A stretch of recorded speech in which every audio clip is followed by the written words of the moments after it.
Hello and good morning, students. Welcome to our online session of social science. So, students, today we are going to read sixth means last part of the chapter 16, that is rural development on employment guarantee scheme.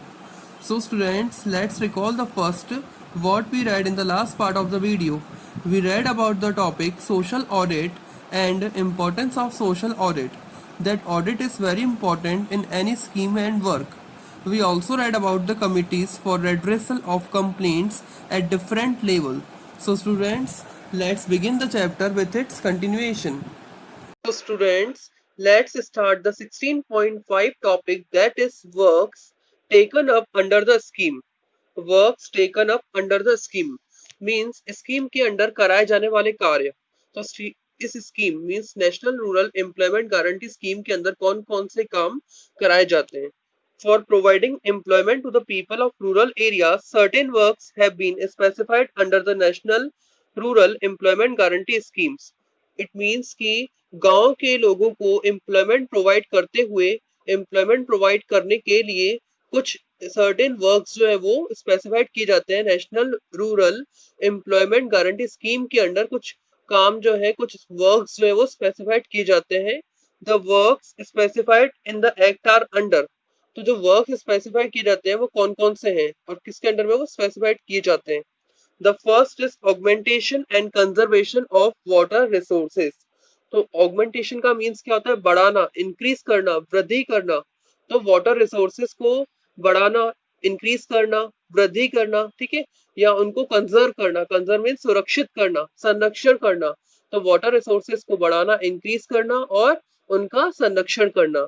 ठीक है, इसके लिए काफी सारे कार्य जो है वहां पर कराए जाते हैं, जैसे वाटर कैचमेंट एरियाज बनाए जाते हैं.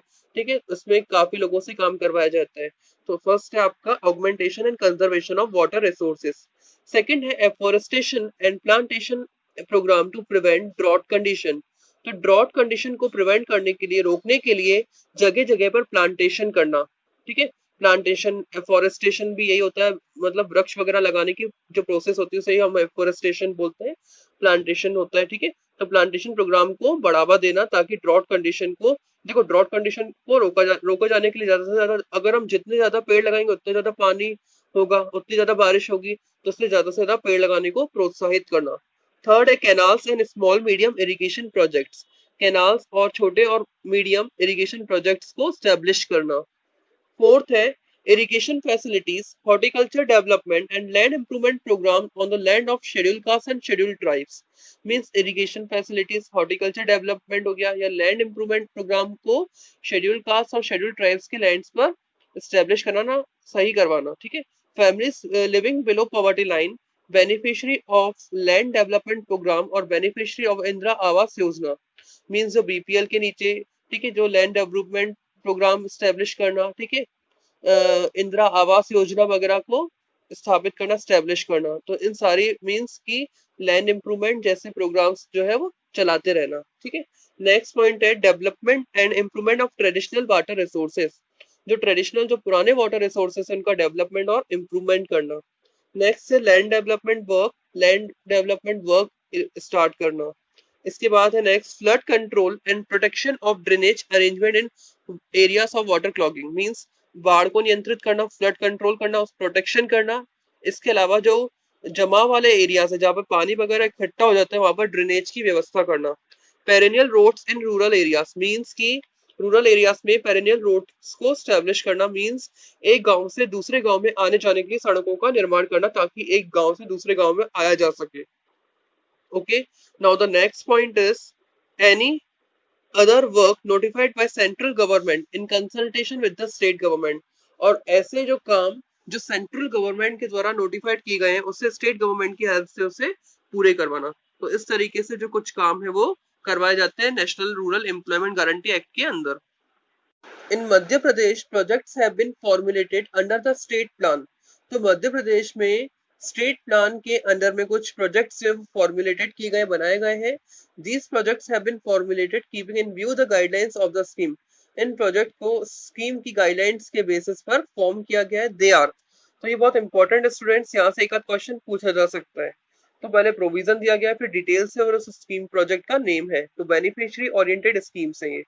तो scheme included in the list 1 para 1(4) of the national rural employment guarantee scheme. ठीक है, तो स्कीम है ये लिस्ट 1 पैरा 1(4) में इंक्लूडेड है।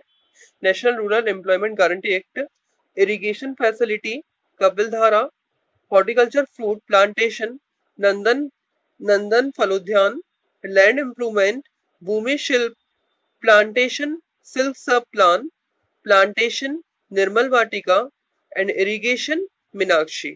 Now for community development. Okay. Scheme included in the list 1 para 1(4) of the National Rural Employment Guarantee Scheme Act.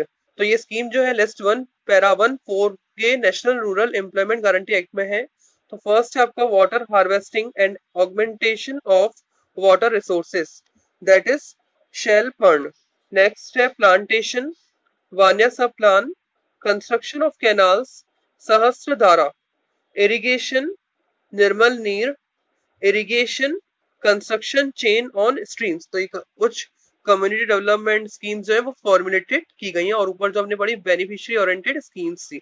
Okay, तो यहाँ से एक आध क्वेश्चन आ सकता है। Okay students, so students, now we are going to discuss topic 16.6, that is importance of National Rural Employment Scheme. It means कि National Rural Employment Guarantee Scheme की importance क्या थी। तो ये भी बहुत most important topic है students, so listen this properly. The National Rural Employment Guarantee Scheme fulfills many objectives. तो national rural employment guarantee scheme काफी सारे ऑब्जेक्टिव्स को फुलफिल करता है। The first it helps in solving the problem of poverty, unemployment and starvation in rural areas. ये rural areas में poverty means गरीबी, ठीक है, अनएम्प्लॉयमेंट मीन्स बेरोजगारी और स्टारवेशन मीन्स हंगरनेस की प्रॉब्लम को ये सॉल्व करता है। ठीक है, तो ये तीनों प्रॉब्लम्स को सॉल्व करता है। सेकंड है it helps in reducing migration of rural population to urban areas. ये रूरल पॉपुलेशन को अर्बन एरियाज की तरफ माइग्रेट करने से कम करता है, रोकने में मदद करता है। It provides opportunities of employment to women and make them self dependent economically. ये वुमेन को एम्प्लॉयमेंट के लिए जॉब अपॉर्चुनिटीज प्रोवाइड करता है और उन्हें सेल्फ डिपेंडेंट बनाने में मदद करता है। फोर्थ है useful assets are created in rural areas. It helps in improving the economic condition of the people of lower income brackets and they get the ownership of assets, infrastructure created under the scheme. It means कि ये हमारी useful assets को गांव में create करने में मदद करता है। इससे क्या होता है, लोग जो लोअर इनकम वाले लोग होते हैं उनकी इकोनॉमिक कंडीशन में सुधार आता है, सुधार करने में मदद मिलती है और वे अपनी संपत्तियों में वृद्धि करने में सहायक होती हैं और इससे उनकी संपत्ति हो गई, उनका इंफ्रास्ट्रक्चर हो गया, उनको क्रिएट करने में हेल्पफुल मिलती है। ठीक है, तो ये बहुत हमारे लिए इंपॉर्टेंट है। Panchayati Raj institution are strengthened and they get an opportunity to play a useful and important role in the scheme. Panchayati Raj institutions को और स्ट्रेंथ किया जाता है, मजबूत किया जाता है और वो उनको ये अपॉर्चुनिटी रहती है कि वो स्कीम में अपनी इंपॉर्टेंट रोल को प्ले कर सकें। तो पंचायती राज इंस्टीट्यूशंस जो है वो national rural employment guarantee scheme में बहुत इंपॉर्टेंट रोल को प्ले करते हैं। सिक्स्थ पॉइंट है this scheme will help develop a system where the rural social setup will develop in such a way that there would be equality among different section of the people. ठीक है, because of employment opportunities provided to rural unemployed poor. तो ये scheme जो है ये मदद करती है एक ऐसा सिस्टम डेवलप करने में जहां पर रूरल सोशल सेटअप को डेवलप किया जाएगा ताकि जो डिफरेंट सेक्शन ऑफ पॉपुलेशन का जो सोसाइटी का डिफरेंट सेक्शन है उन लोगों की मदद की जा सके, उनके बीच में इक्वालिटी लाई जा सके। स्पेशली जो एम्प्लॉयमेंट जो अपॉर्चुनिटीज होती है वो रूरल अनएम्प्लॉयड पुअर को प्रोवाइड की जाती है। तो इस तरह से national rural employment guarantee scheme जो है वो बहुत ज्यादा इंपॉर्टेंट है। So students, thus this scheme is an important step towards improvement in rural areas. तो ये जो स्कीम है ये एक बहुत इंपॉर्टेंट स्टेप है रूरल इकोनॉमी को इम्प्रूव करने की तरफ, मींस गांव का विकास और गांव को इम्प्रूव किया जा सके। Okay, so this scheme has been formulated by the central government which is important for rural development. तो ये जो स्कीम है ये सेंट्रल गवर्नमेंट के द्वारा फॉर्मुलेट की गई है, लेकिन किसके लिए, गांव के विकास के लिए।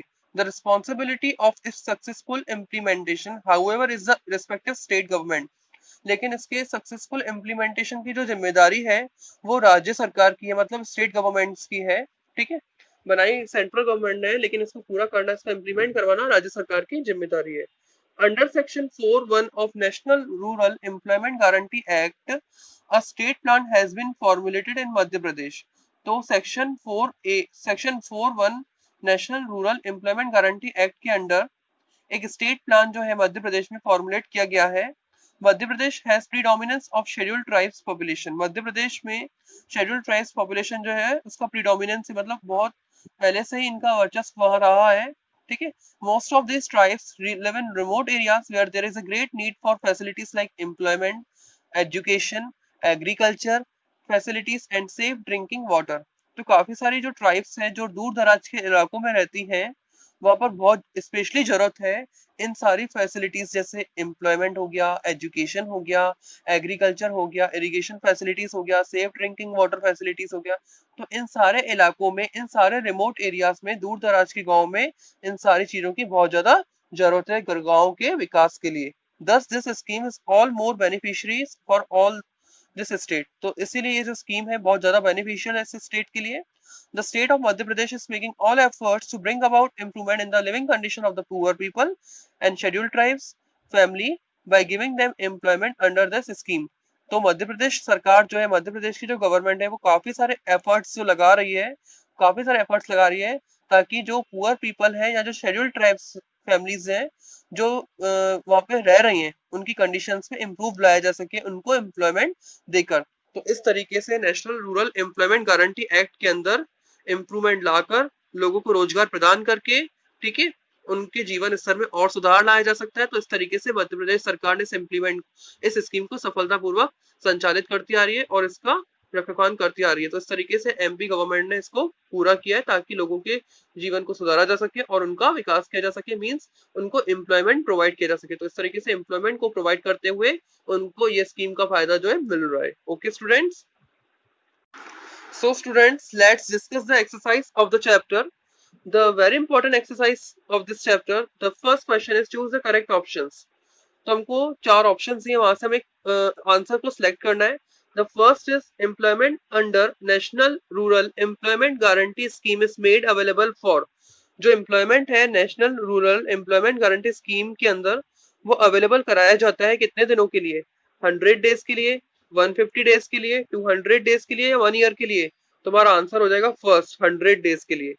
और answer is first, means 100 days के लिए एम्प्लॉयमेंट जो है अवेलेबल कराया जाता है। हम लोगों ने रीड भी किया से। Next, scheme relating to irrigation is Nirmal Neer Yojana, Sahastradhara योजना, वान्या उप योजना, भूमि शिल्प योजना। So our answer is Nirmal Neer योजना। सेकंड का आंसर है आपका Nirmal Neer Yojana. Now fill in the blanks.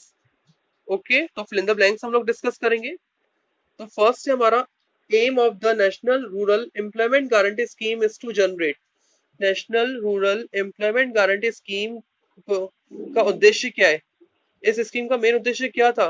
किस चीज को जनरेट करना था?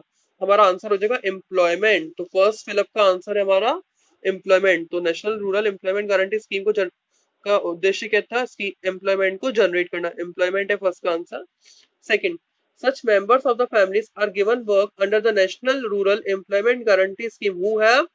अब ऐसे मेंबर्स फैमिली के जिनको वर्क प्रोवाइड किया जाता है national rural employment guarantee scheme के अंडर, जिनके पास क्या है? Job card. हम लोगों ने जॉब कार्ड के बारे में पढ़ा था। तो सेकंड का आपका आंसर हो जाएगा job card. Okay, second fill up का आंसर है job card. Now third, if it is not possible to provide employment to a person holding a job card, then he is given to him। अगर ऐसा possible नहीं है, अगर 100 days के अंदर employment नहीं प्रोवाइड किया जाता है, मतलब जिसके पास जॉब कार्ड है और उसको 100 डेज में एम्प्लॉयमेंट प्रोवाइड कराना नहीं है, तो उसे क्या दिया जाता है? That is unemployment allowance. Okay, तो क्या दिया जाता है उस व्यक्ति को? Unemployment allowance. तो थर्ड वाले का आंसर क्या हो जाएगा? Unemployment allowance. क्या था? Unemployment allowance. So student, it is all about the exercise and it is all about the chapter that is rural development and employment guarantee scheme. So students, I hope you are learning the chapters properly. Please concentrate on the studies and learn करते रहिए आप सारे studies terms and exercise हो चुकी हैं, question answers भी आप learn कर लीजिए। Okay students, thank you.